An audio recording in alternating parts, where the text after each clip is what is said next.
And it is after hours. It looks like everything is rolling, ladies and gentlemen.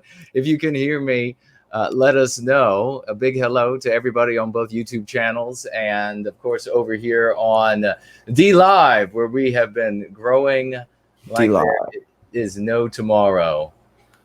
Yeah, send us your ninja guineas and lemons and ice cream. Channels and, of course, over here on Live. Oh, I'm back. I'm coming through D Live on Jared's computer.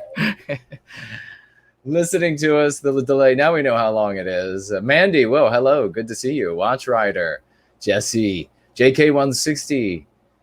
And I know I saw the great Poseidon here.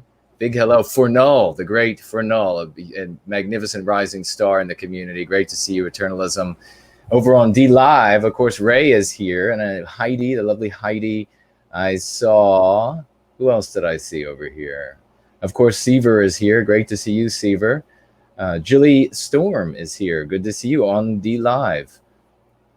Block Universe. Never seen you before. Hello and welcome. Of course, today, ladies and gentlemen, we're going to be talking with Ash Donaldson about his new book, Brother War. And we got a bunch of photographs, illustrations from the book to share with you all. So we will be doing that. Jared, let's bring Ash on. Ash, are you there? Didn't we just talk to you about a new book? I think that was a couple books ago. This guy's a prolific writer. We had him on tap on August 29th, just 2.5 months ago. And now he has a new book out. So we're going to talk a little about it tonight. And it was in, and he just released it for Remembrance Day. And it does involve World War I. So we wanted to get him on. You guys know we're doing more shows. So this is after hours, a little more laid back. We use these Tuesday nights for check-ins, little news. We'll tell you soon who's going to be on tap on Thursday, and we'll talk a little bit about the contest site reveal. And we're going to be talking to Ash, as we just said, about his book. Now, this came up quickly, so neither Jason nor I have read the book. We just have a little literature about it, and we apologize for the short delay. We were just getting some images together. We realized it's a very visually rich book, and we're going to speak to Ash about that, but some of the images may have copyrights, so we of course want to be careful with that, but we will be sharing some of the images with this from the book with you. So Ash, why don't we just get right into it and talk to people about this book. So you said that it could be a standalone book, or you could read it as the third book right now in your mythology series, and we're going to be sharing, the moderators already have your link, so we're going to be sharing your general site link and the specific page on your site that has this mythology series. So you have Blut and Boden, the first one, which is a fairy tale for children of European descent. That was your first book. And then in quick succession, earlier this year, I believe, you released A Race for the North, which is another fairy tale for children of European descent, and you released From Her Eyes a Doctrine. That is more of an adult book, or a book for adults, I should say. I'm going down your path, Jason. You are. And we spoke to Ash at length about From Her Eyes a Doctrine, the book for adults, in August. That's what we were just referencing. I'll share that link too. But now, after Blut and Boden and A Race for the North, the two fairy tale books, you now have Brother War, which is a little bit more of a young adult book, you're saying, reading level 14 and up. But it mixes myth and history, which we'll get into. But first, tell us a little bit about how this plays into the previous two fairy tale books, or books for children and young adults so far, Blut and Boden and A Race for the North. Sure. The Blut and Boden was my first book. As I mentioned to you guys during that previous interview, originally I wrote it for my children. That one was a sort of a reply to the modern world's degradation of our people in children's literature, and so I wanted my children to have something that made them proud of their heritage. And so it's a bit of a ethnic origin story for people of European descent. That's Blut and Boden in a nutshell, and it has a little bit of history in there, but that's its main focus. A Race for the North, sort of the second in the series, moves this into the 19th century, where you see a lot of the challenges of the modern world, industrialism, new ideologies, as well as the sort of frantic efforts to hold on to tradition, to have something to pass on to. You see the Romantic movement, and so these are a little bit more complex ideas. And so I tell people, Blute and Bowden, you can read it to any age, but the reading age is generally 10 and up, and the Race for the North is more of like a middle school kind of book. It's 12 and up, but I do find ways to introduce these concepts in a simplified form that mixes myth and history.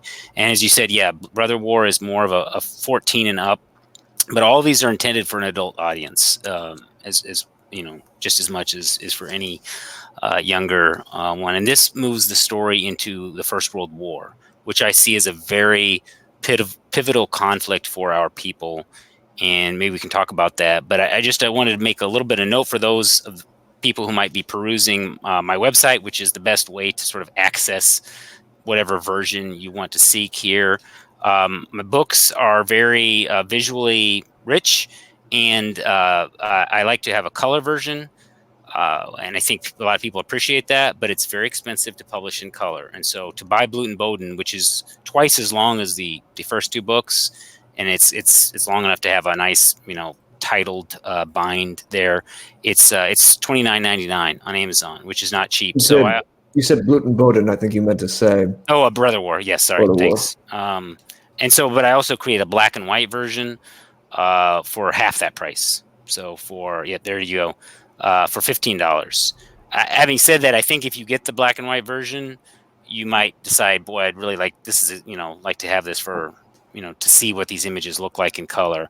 I make almost next to nothing on the color version. I'm almost selling it at cost. So I actually make more if you don't buy it in color, but I would like people to buy it in color because I think they will really enhance their enjoyment of it. But you have another option besides, there's also Kindle, which is of course in color, but you can also go to the White Art Collective, their website, and they will.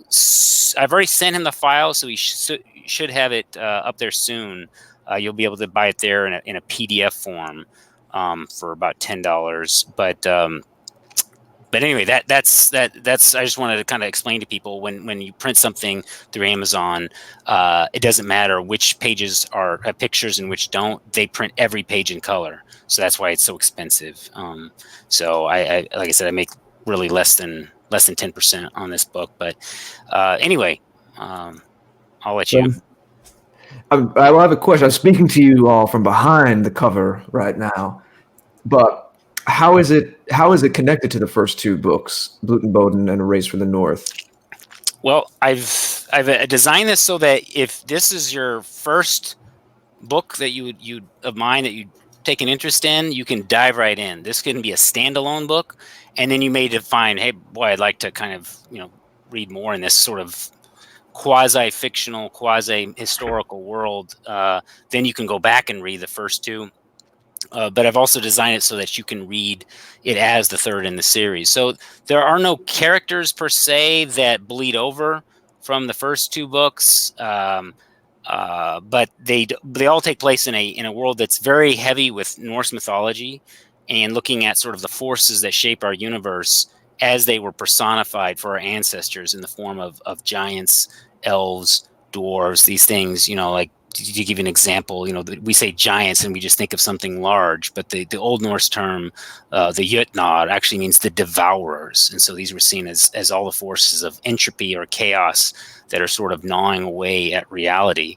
And that conflict plays a central role in the book. Unconsciousness, I've heard the giants described as well.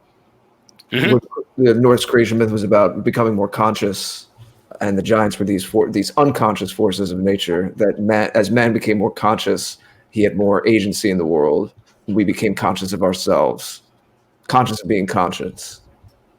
Yeah, that's certainly one way to see it. I think that our ancestors were cleverer than most people give them credit for, and I think they were also knew more about nature than we do for all of our laboratories and microscopes. And so I tend to kind of take them at their word when they describe nature having an aspect that is sort of neutral to our activity, and also having a side that is sort of hostile, and that is sort of the running down of the world, the second law of thermodynamics, if you will, the cell that the mutated cell that divides and multiplies, beyond control, the small scale disease, as well as the large scale forces that can crush entire continents or entire planets. So these are all take place, we forget how rich their cosmology was. I mean, we speak of 9 worlds, but you could look at these as dimensions, as 9 separate universes almost. And I kind of play with that a little bit. I have I have like a 20-page appendix in this book just talking about how I incorporated the history and the mythology. And I will say that this book is more historical in the sense that I spent a great deal of research and time making sure that every little last historical detail was accurate. So you will meet actual historical figures from the First World War, including some that may surprise you. So if there's no characters that transition from book to book, is there still nonetheless, I know you mentioned the Norse mythology as a binding theme, but is there anything that you could say you're creating a universe in these 3? And again, these are the 3 mythology books we're talking about, separate from Horizon Doctrine, which is a book for adults, a novel that we discussed at length on the after party back in August, and I put the YouTube link to that show in the chat. Excuse me. Speaking of entropy, before you answer that, Ash, do we have entropy up yet? Is entropy up? It is. And people know they might see a message. YouTube is kind of playing with things a little bit. You might get a warning message. I didn't see it this time, but you may have a warning message about entropy from the anti-whites at Google and YouTube. Ignore that, as at least I have, and it didn't come up for me this time. All right, very good. So yes, Ash, the question was, in what way, if any, are you creating a universe or some kind of through line? Because you said there is some connection among these 3 books.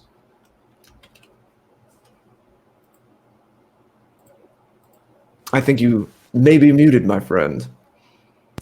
Sorry about that. No worries. The technologically illiterate suffer on. Well, let me give you, if I could give you just like a short description of the plot, it might help to answer this question a little bit, and might help give people an idea of what the book's about. Well, and Ash, while you do that, do you have a picture you'd like me to put up? Give me a number, and we'll put the picture up. Sure. They're numbers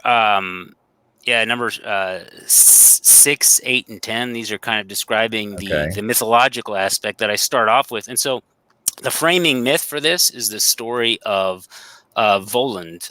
In Anglo-Saxon, they called him Wayland. And this is the classic mythological story of the master smith. And you find this in the Poetic Edda, the Prose Edda, this contest between Voland and Sindri, the dwarf, and the inventions they made for the gods in the mythology. Some were weapons, some were tools, some were adornments. But when Volans were judged to be inferior, he and his brothers, the sons of Ivaldi, a very powerful clan of elves, began a rebellion. And the giants, which is to say the devourers, joined him in this. They were reinforced by his strength, because he fashioned a weapon, the sword of vengeance, against which no one could stand. And it's rather than parse through all the debates and so forth, I simply rely upon the work of the Swedish scholar Victor Rydberg. Some of your listeners might be familiar with it, but he basically connected all the myths together into sort of a cycle that also helps explain some of the events in Earth's history, such as the Ice Age. So in a way, you could say our race itself was forged as a weapon in this war. And that's a very central idea in this book. So it was 6 and what and 10? 6, 8, and 10. Okay, got it. What I've done is to take this myth and combine it. Instead of combining it with the Ice Age, I've combined it with the story of World War I. And so it takes place in the same world as Blut and Boden. And I hinted at worlds beyond those in those books. Worlds to which the dwarves and the elves might have slowly retreated. In this book, I actually show you those worlds, which intersect ours at 4 places. And here's where I sort of play with the cosmology a little bit. The way I imagine it, there are 4 elements, 4 states of matter, earth, air, water, and fire. And each of those in their pure form is a gate, an entry point, against which the enemies of order are constantly attacking. So they're trying to constantly undo the middle world, the middle earth in which we live. And it's, like I said, that idea is not as foreign to Norse mythology as you might think. And I don't want to get bogged down in that, but that's the basic mythic element here, is that you have this conflict going on. And in the middle of World War I, 4 men, each identified with or embodying one of these 4 elements, has to be brought together, because all of them are involved in the forging of a sword that could stand against Voland.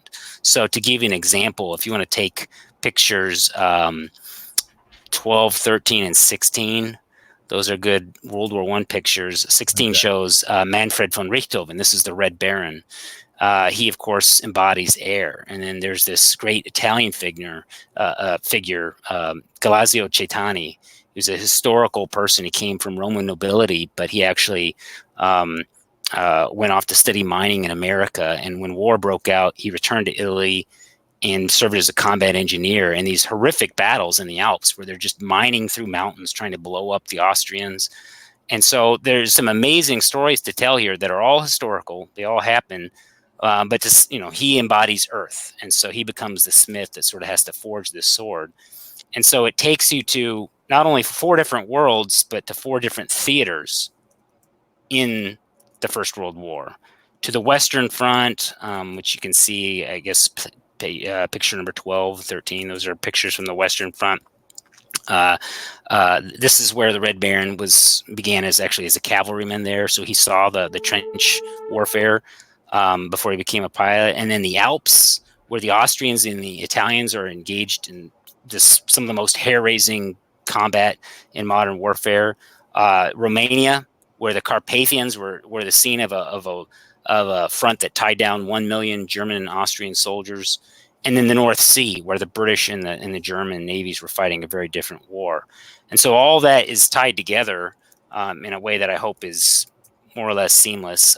If you look at, picture 31, picture 31 is a good example of some of the craziness, the hair-raising activities that these Alpine fighters were undergoing. It's not a story I think many Americans are familiar with. You can see I know of it. Yeah, that's hauling the cannon. Yeah. And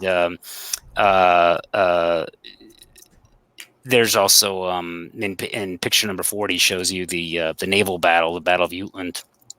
And do you recall what they named the cannon? I don't.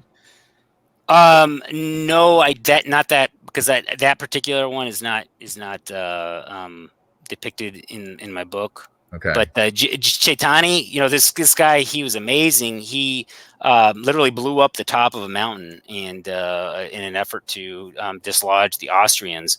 And when they were doing these mining operations, they couldn't use machines because they would be heard. So they did all this drilling by hand, and it's just amazing while they're battling cold, while they're battling the elements, because they're in such high altitudes. And the last point I want to mention is this is also very spiritual work.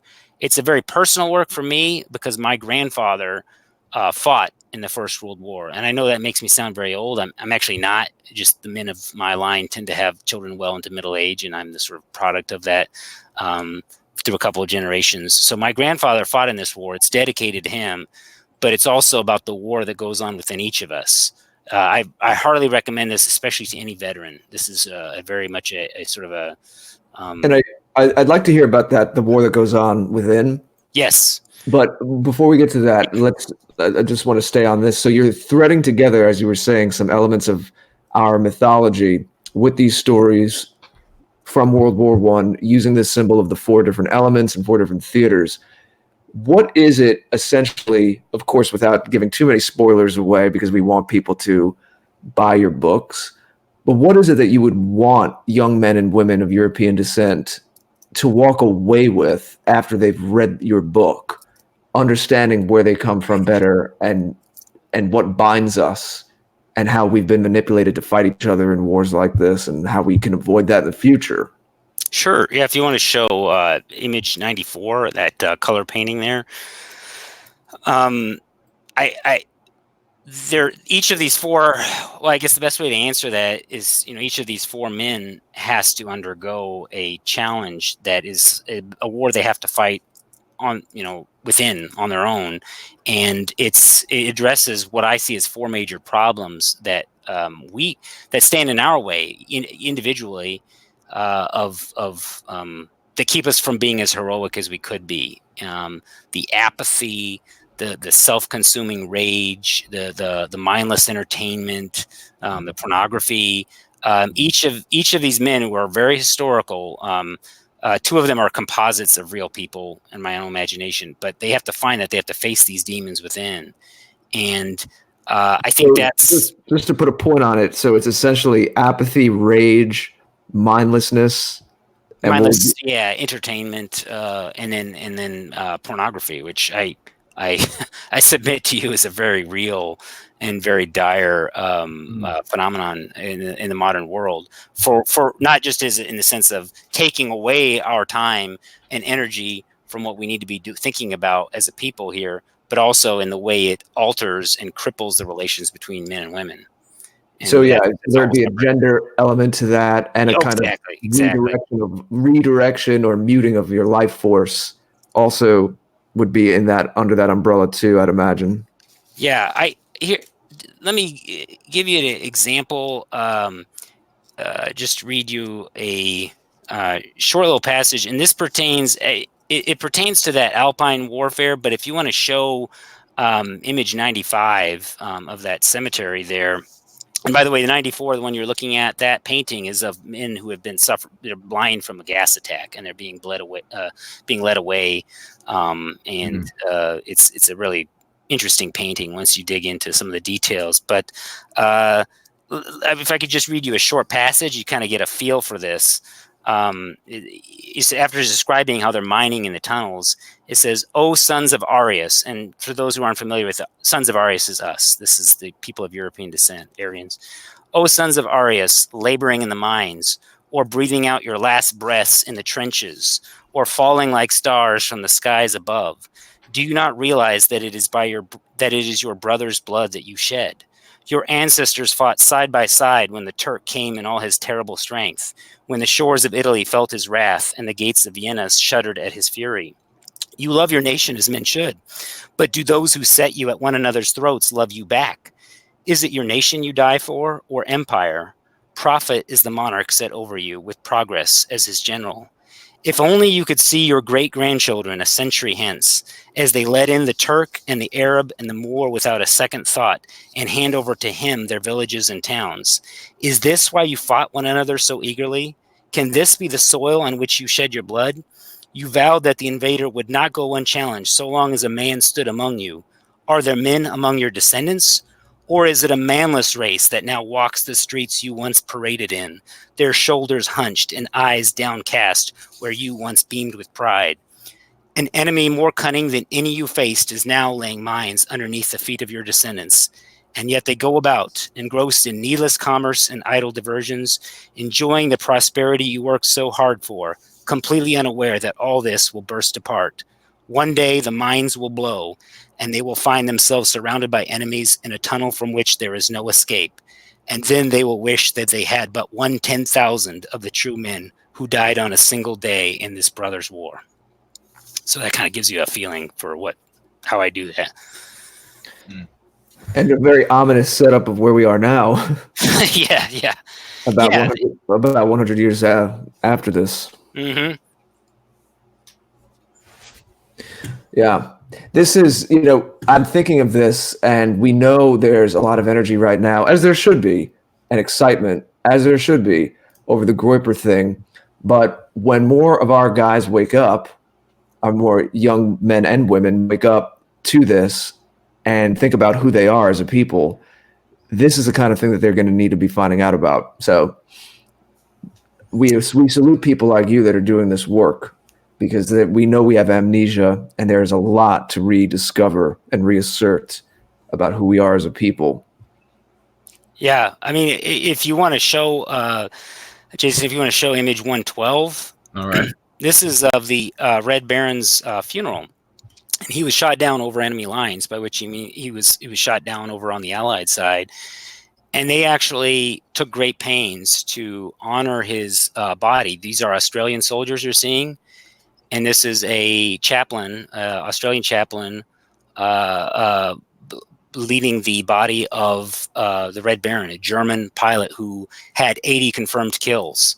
Can you imagine any of our current enemies, opponents, the people that we're fighting around the world, most especially in the Middle East? Can you imagine any of them according us this kind of respect or mutual admiration? I mean, I could mention that they dropped reefs down over on the German side to announce, to make sure that, we're not boasting, we actually did kill him, or grieving and so forth. I mean, these are clearly three peoples, if you want to count the Australians is a nation unto themselves. These are all branches from the same tree, and they share that brotherhood. And this is something that we lose sight of, how close and common is our shared bond. We are brothers, and any way that we're divided politically, economically, matters of social policy, or whatever kind of block they want to form us into, class against class, so forth, is absolutely a diversion from what we should be fighting. And it only hastens the day in which all of us tumble towards oblivion. So yes, I think this is a theme that's very apropos to today, and something we need to think about. Very, very well said. Very well said. That's a primary motivator of what we're doing. The Who We Are video that I did recently, I'll put that there. Maybe that was a great video, by the way. Thank you. It was very much in line with what you're talking about, and we're all of the same accord. Why don't we talk about that war within? You were about to say that a few moments ago. Sure. Yeah. The best way to. While you think about that, I will just mention that we had Ezra Pound came up with the answer. Someone else came up with the answer before Ezra Pound. Ezra Pound is in the audience. Wow, the ghost of my apologies. But it was the hippo. The cannon was the hippo. And I believe, if someone wants to look this up, that the cannon is still there. They didn't, at least if that was the way I heard the story or read the story a long time ago. But we also have, folks, we have Entropy up, and we have a poll going. And the poll is, have you read a book by Ash? Have you read a book by Ash? For no, just ask the question on the questions widget. Writing, this is letting us know something. It looks like Entropy is up, but TV site, the streamer is not online. So going to our website, it's saying that by way of the website, it is not.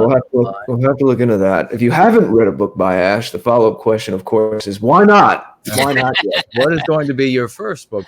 We have a super chat here by Pamela. Thank you very much, my dear lady. $4.99. Writing, hello, everyone. I uploaded an introduction video. Would someone please test view it for me? We would be happy to take a look at it for you, an introduction video. If you can, write out the address as best you can in our live chat, and then I will grab it and we'll have a look at it, and then maybe we'll put it up for everybody. So thank you so much, Pamela. We also have Zero Talon over here on the Familiar Alternative.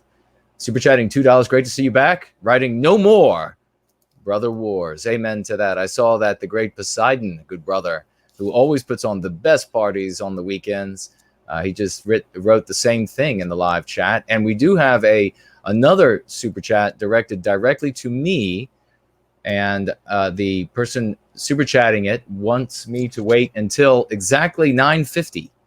So I will wait or after 9:50 to read that. And that will be coming up soon. Mysterious. Ash, yes, it's very mysterious. Ash, did you have and I'll check the other platforms. Did you have the answer for Jared yet? Oh yeah, sure. I don't know if I want to, I could dive in and show, I don't think I'd want to address this by reading a passage. I want to kind of surprise the reader for each of those 4 challenges, but I will say that there's something. This book is addressed very much to obviously to all people of European descent, but most especially to any veterans out there, because there is a conflict that also takes place within each of us, those of us who have come that close to death and have dealt death, sometimes not willingly. And this is something that actually consumed the Red Baron himself. Manfred von Richthofen was shot down in the course of violating his own principles of air combat. He was actually shot down once before. He was wounded in the head, and miraculously survived a bullet to the head. And he kind of suffered a mental breakdown, or what we might call PTSD today. And many people believe that the reason he was killed in the collision that finally took him was because he was sort of becoming unhinged at what he was seeing all around him. It's a fascinating story, I depict there, but I think that what World War I saw the death of, and I think it sounds like it's not really answering your question, Jared, but in a way it is we saw the death of the mythic dimension of ordinary life, of everyday living. I was reading a historian of medieval warfare, and he was talking about how one way you can look at chivalry is as a kind of reaction to the absolute slaughter that was required of knights in combat. I mean, when you encase yourself in armor, the amount of death and destruction you can deal, it's not as great a scale as modern warfare, where you can wipe out a city with a button, but it's on the personal scale, where you're not shooting at someone 50 yards away. You have to physically run him through with your spear or your sword, and you do this again and again while everyone else is trying to do the same to you.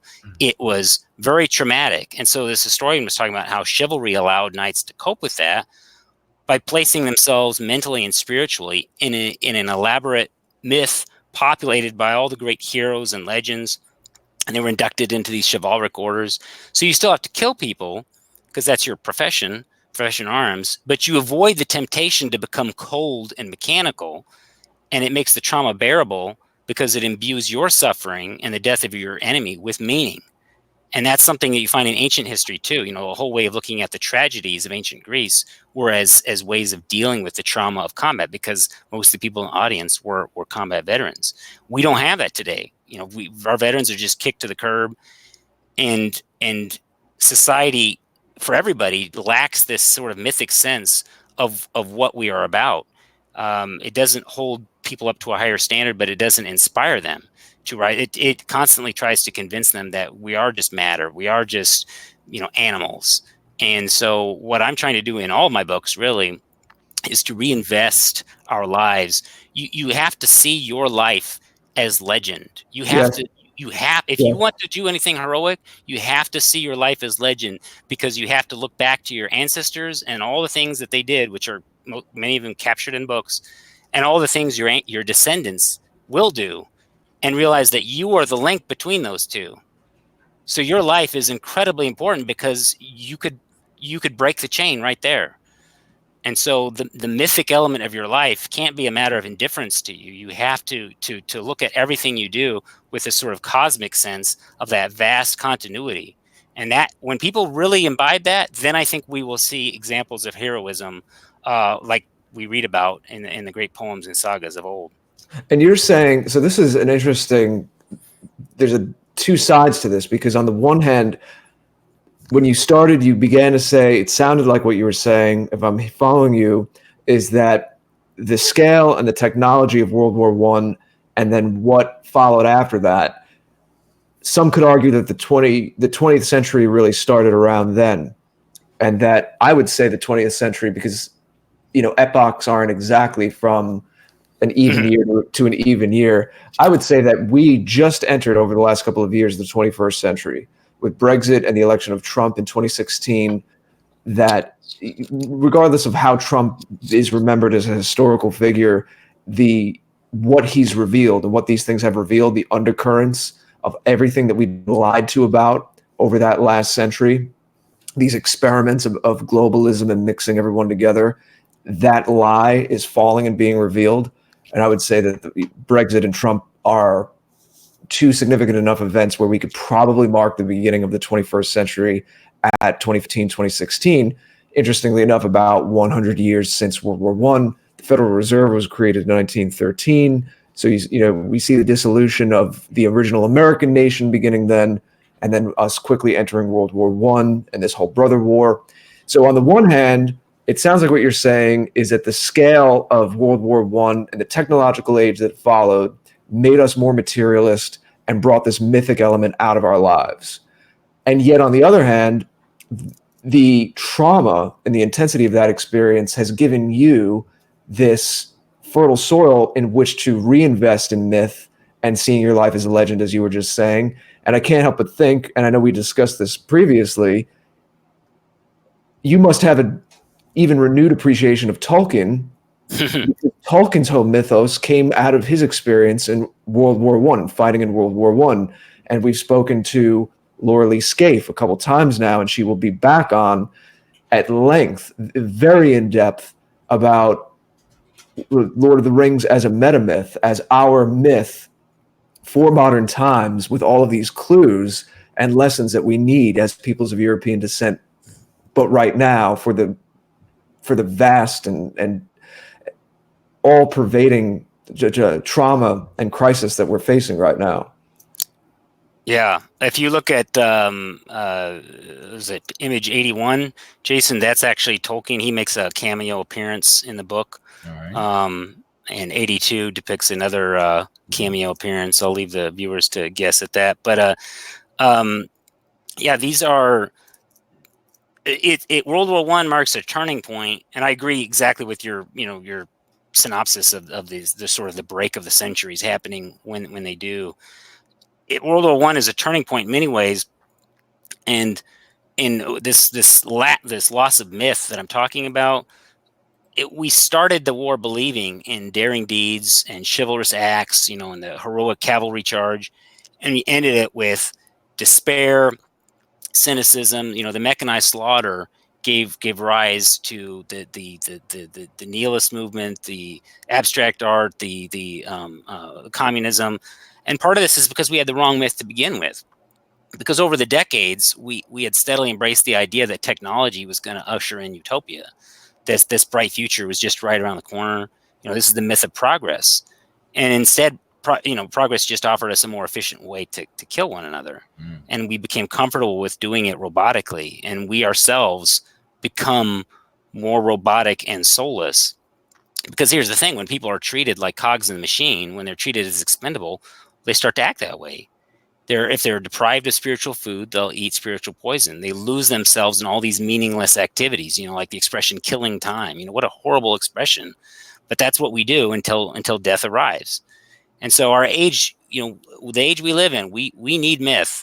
But by that, I mean the right sort of myth. You can't live 1 second without myth, really. Even the nihilist, in a sense, lives by a myth. Because if we're deprived of it, we invent a new one.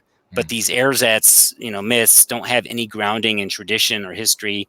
They're not connected to our nature the way that our nature as Europeans, or they subvert our nature to serve someone else. They harm us.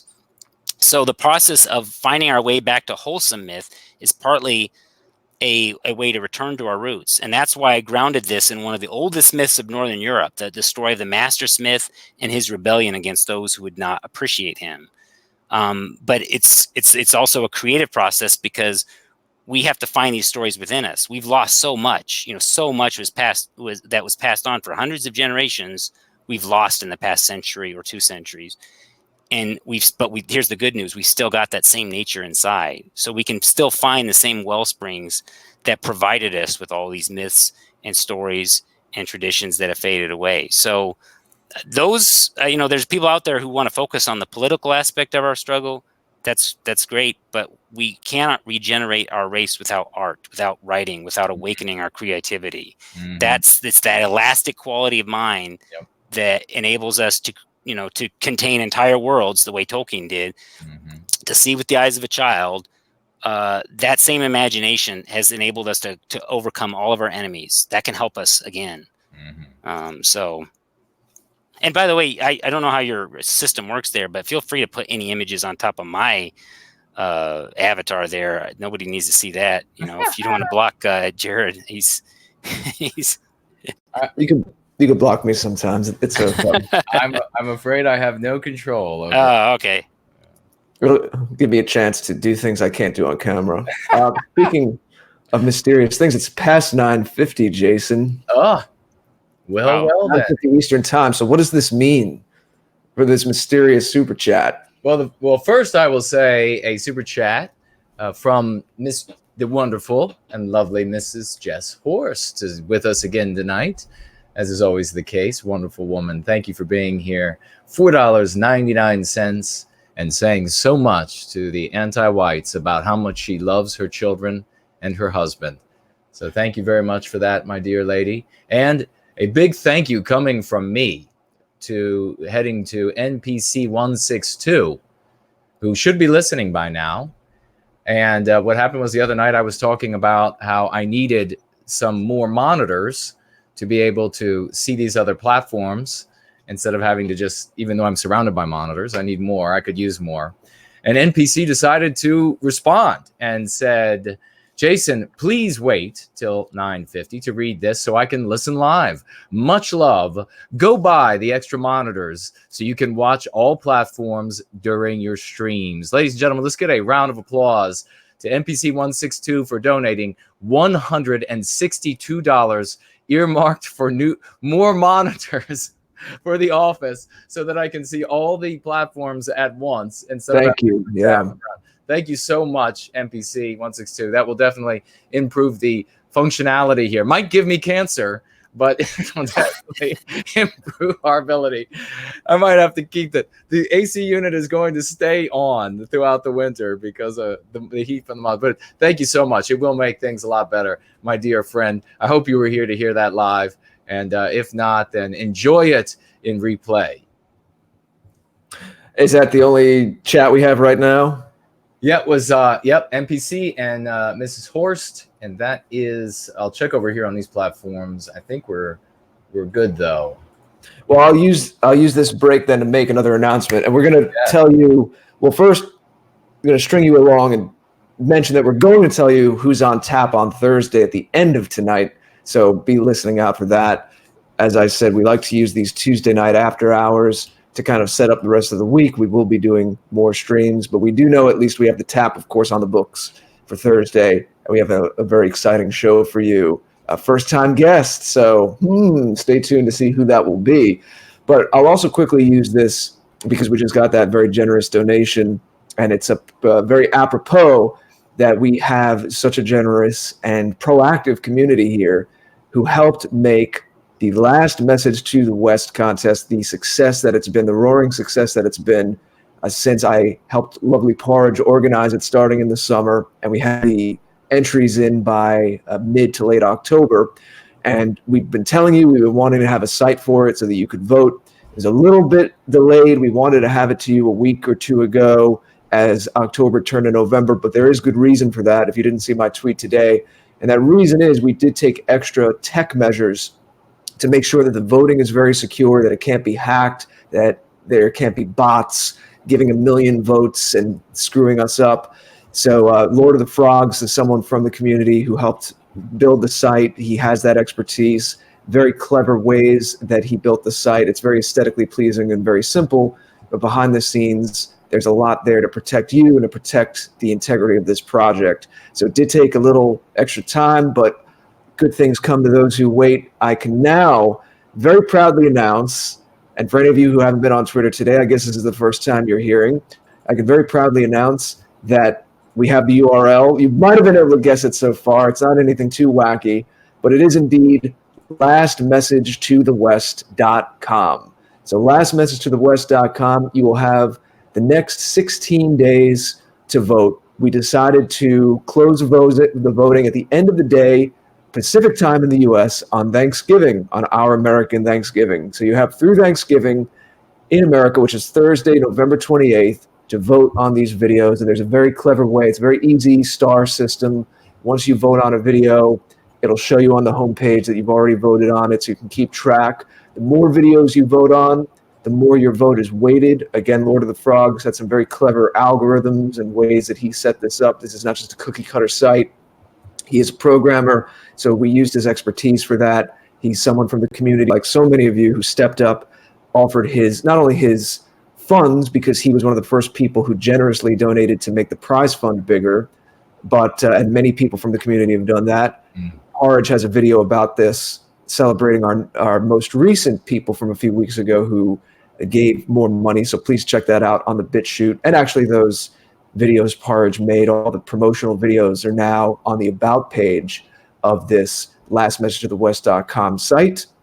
But yes, it's very clever, very well done. It's very simple for you as the user, but all the videos are embedded there. They're embedded via BitChute, not YouTube, so we should be safe in that regard. But please do take the time to watch these videos and vote, to give the respect to the people who made these videos and all the generous donors who we started with just $200, and now we have over $1,100 US in prize money to give out, 4 levels of prizes to honor the people who made these videos. Again, the premise is thought experiment. If you had 5 minutes, your video would be shown around the world, Super Bowl ads, or on big screens in sports stadia and train terminals and airports.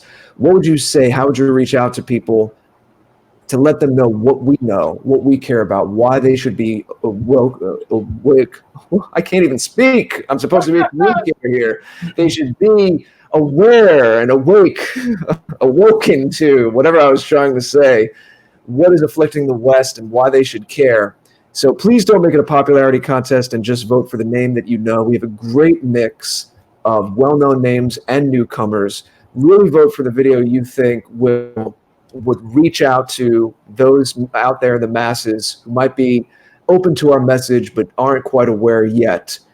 The most effective videos, because no matter who wins, it's fun to have a winner, and it's going to be great to honor them with a nice cash prize. But going forward, we're going to have this collection of videos that you can use to reach out to your own friends and family. Maybe someone put something a certain way and you know it would hit the right note with your aunt, with your cousin, with your girlfriend, with your boyfriend, with your sister, with your brother. So you're going to have this library of videos that you can use. That's really the best part. The contest is fun, but we'll always have these videos now going forward. Maybe people can take them and remix them. Obviously, there's room for that kind of thing too. But lastmessageofthewest.com, you have through Thanksgiving Day in the U.S. to vote on them. So please do go share that, vote. Mods, put it in the chat. I'll put it in the chat as well. But that's one of our big announcements tonight too, because we like to use these Tuesday night after hours to do things like that. So, Ash, why don't we talk a little bit more? We've been showing all these beautiful images about how you use images in your books. Your content, the fairy tale series, is very, very image rich, and why you think that's important. I know we were already touching on that before with what you're saying about art, and we wholeheartedly agree with that here. Yeah, that's I think I sent you if you want to look at image either 59 or 69, those are both good examples. I don't know if did you get those? I think Yes. Okay. Yeah. So this book, A Race for the North, that book each of these books has their own kind of artistic feel. Race for the North was very much about the pre-Raphaelites. In fact, they actually, one of the characters in the book meets the pre-Raphaelite Brotherhood at one of their first exhibitions. In this book, I used a lot of turn of the century, Art Nouveau images. This painting is from a guy named Alphonse Mucha. He was a Slavic, Czech artist of the early 20th. Well, actually, the turn of the century is when most of these he painted, and these are pertain to women that they portray women in a story that each correspond to each of the 4 men here. And so this is, I really like this one, by the way. Yes, yes, Striking about and this. she represents sort of fire to the character that I've created, who, as I said, is a composite of different people. But um, uh, the I don't know if you got image 79. That's also a very and that's a different one. That's also a nice one. He did this great series of the seasons. So winter, spring, summer, fall, and this one I believe is spring.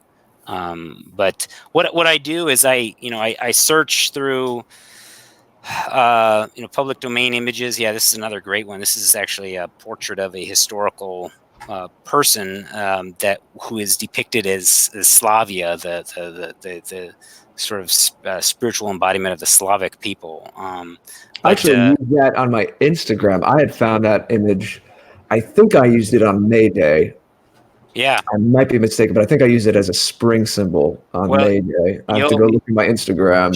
She is a character in my book, and I'll say you'll never look at this painting the same way once you read the book. So what I do is I know what I'm looking for, and then when I find it, I actually write to the image.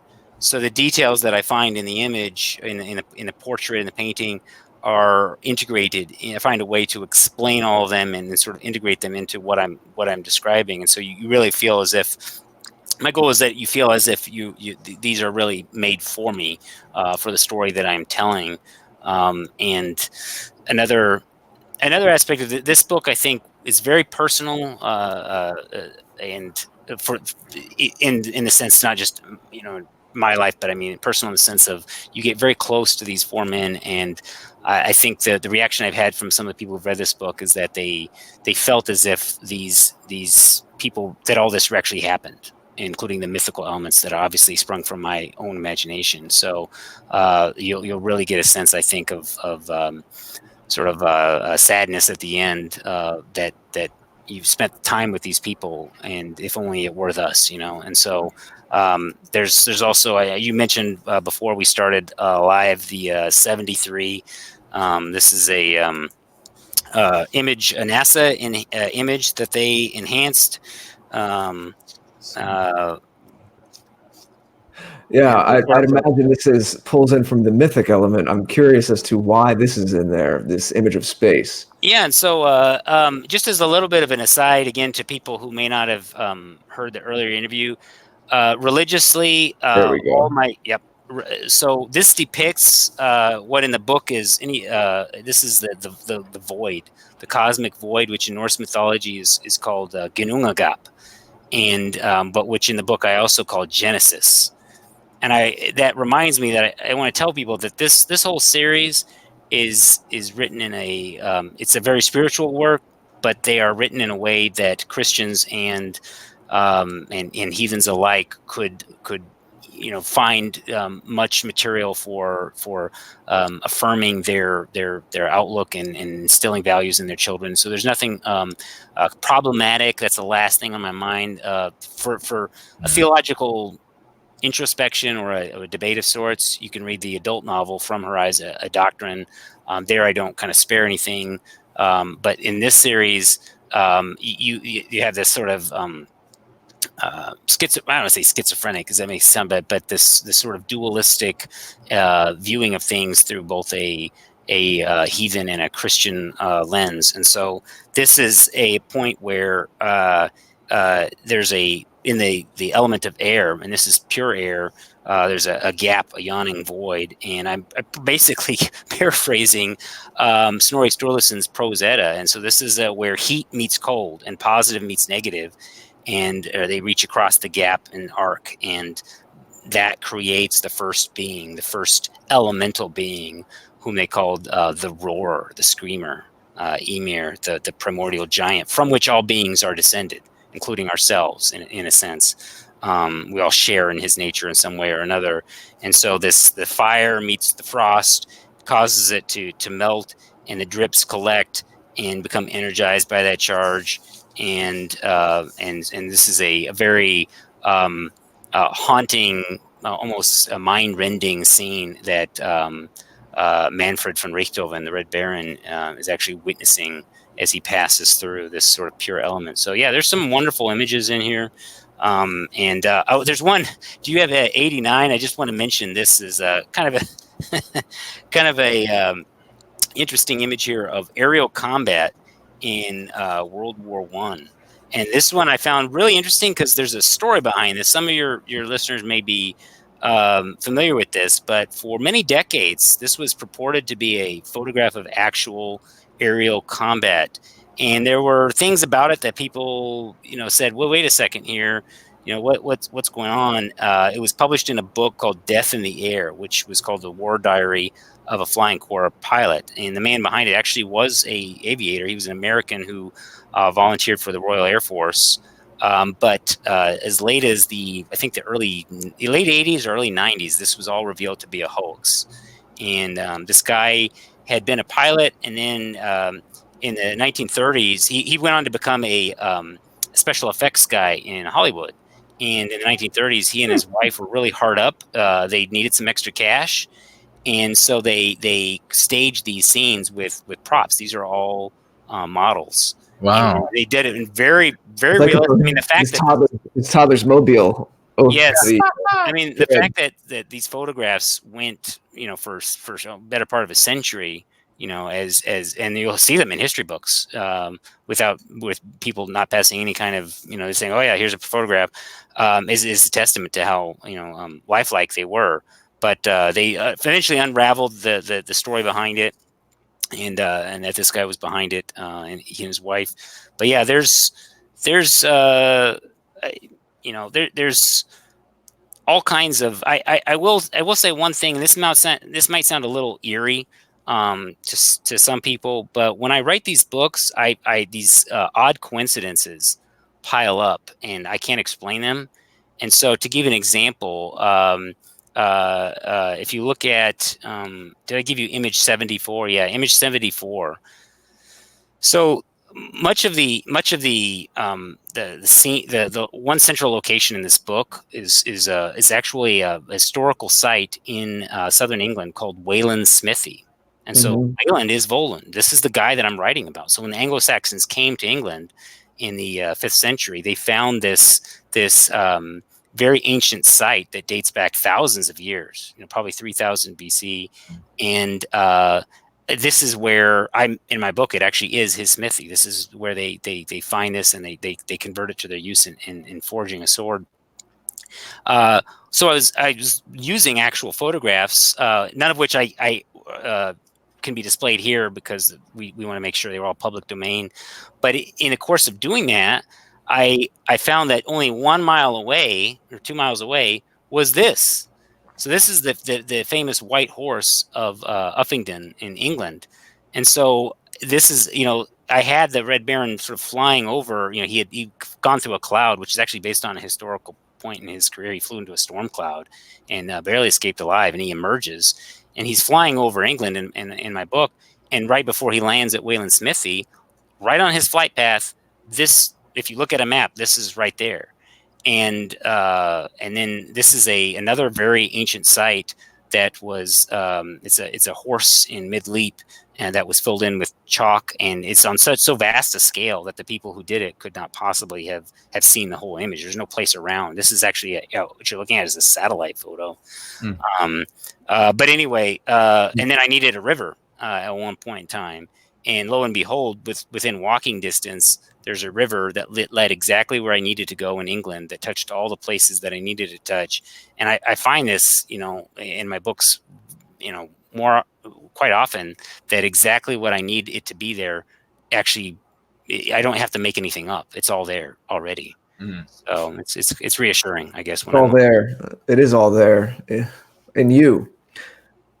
Yeah, precisely. In closing, again, without giving too much away, and going back to what you were saying about the that image from NASA and all of us coming from one source, what would be your parting words about what binds us and what to remember in this theme of avoiding brother wars, especially that given that you took the time to look into this terrible destruction that was World War I, and all of the aftermath from it that we're still living through, of course, its reverberations.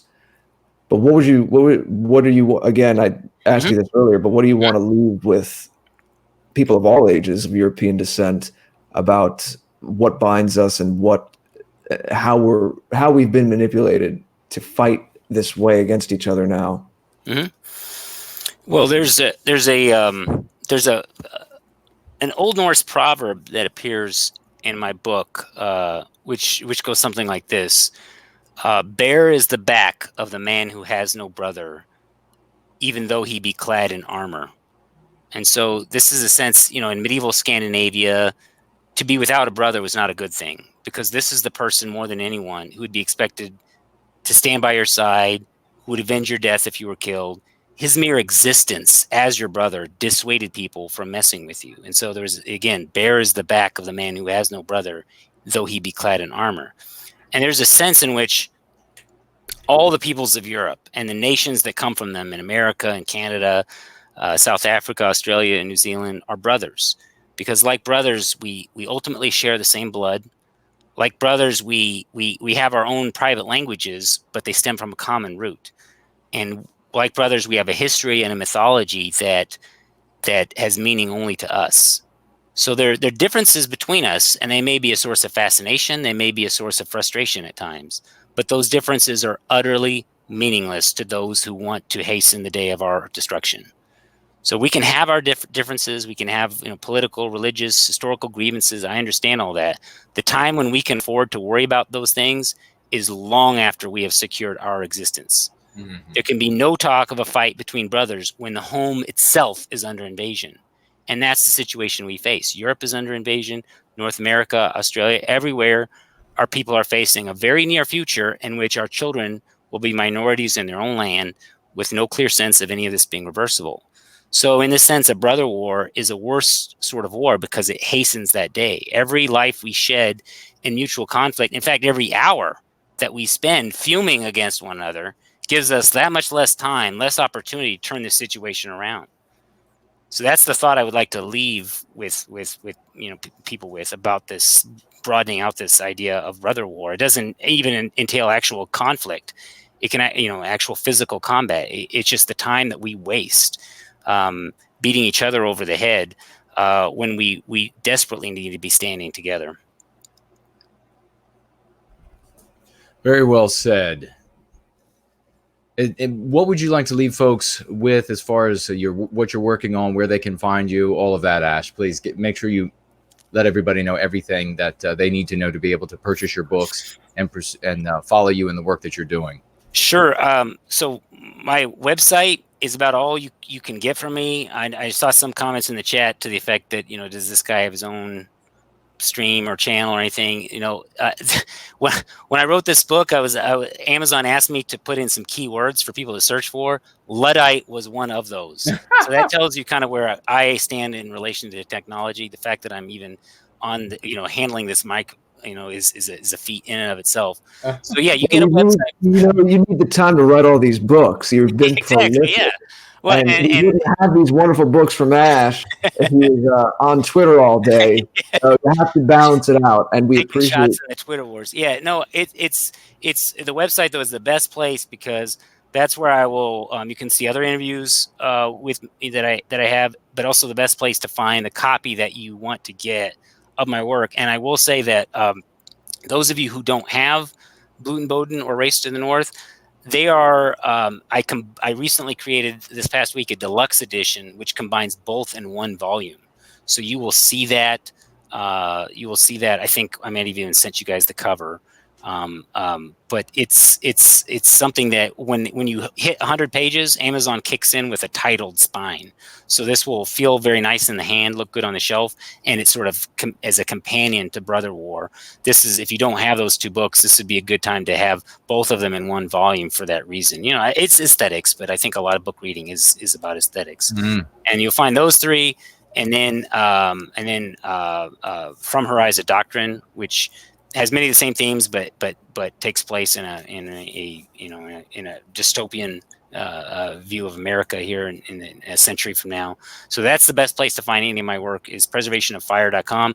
And I added a lot of new blog type entries about From Her Eyes of Doctrine. So if those of you who haven't read the book, or those of you who have and like to know more about it, I have a series of essays on there about the history and mythology. We just had the November 11th was also the anniversary of the sinking of the Edmund Fitzgerald in Lake Superior, and that features very prominently in From Her Eyes of Doctrine. So you can read about that on my website as well. So thanks. Thank you, brother. Jared George, your final thoughts. We put Ash's link in the chat. I just put Ash's link in the chat. And then I put, again, the last message to the West.com, lastmessagetothewest.com. So you can, after this show, after we're done, start sharing it, voting for the videos. Again, you have until Thanksgiving Day, Thursday, November 28th, Thanksgiving in the U.S., but no matter where you are in the world, please let us know what videos you think will be most effective, who should be honored with that prize money. We had so many great prizes that were raised. The prize fund was increased because of the generosity and proactivity of our audience. Lord of the Frogs designing a wonderful site for us and cleverly protecting the information and how things are voted on and making it a very clean, easy experience for you. So we have one more announcement, Jason, and that's who's going to be on tap. Who is it going to be? Who's it going to be? Well, it's actually two people. Yes. Henrik and Lana. Henrik and Lana will be on tap for the first time. They were on our Halloween show, but of course, that is a little different. But they will be on, and we will be interviewing them for the first time on Thursday at 4 o'clock Eastern. And we're specifically, because of what's gone on with them, it's something I've wanted to do for a while, but it's very apropos, is we're going to take you through, as much as we can get through with them in the time we have, their whole trajectory of how they started more with just asking questions about anything, about esoterica and hidden things, world government, and all that kind of stuff, and how it funneled into a sharper awareness about what our people face and the kinds of things that we were talking with Ash about tonight. I actually had a very similar trajectory to Henrik and Lana. I wasn't quite into what you could call maybe the conspiratorial stuff, but certainly looked into some of that and had some spiritual questions as well. And I could definitely see that Henrik and Lana have been on that trail. So we're going to get you into some of their history and what makes Henrik and Lana tick and how they arrived at where they are, the beloved position they have in our sphere. So it'll be quite an honor to speak to Henrik and Lana and get to know them a little bit better. And hopefully, as we try to do on tap, give you an insight into our guests that you're really not going to get anywhere else. That's what we try to do. So Henrik and Lana, Thursday, 4 Eastern.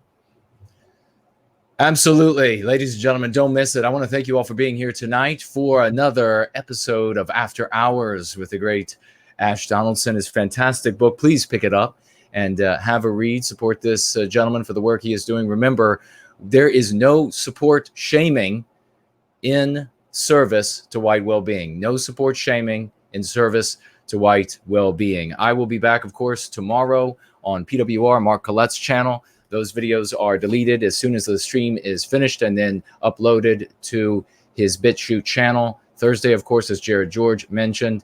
And we will just keep coming back. Probably have a, looks like somebody's asking, I just saw a question go by about the channel. Mark Collette's channel's PWR.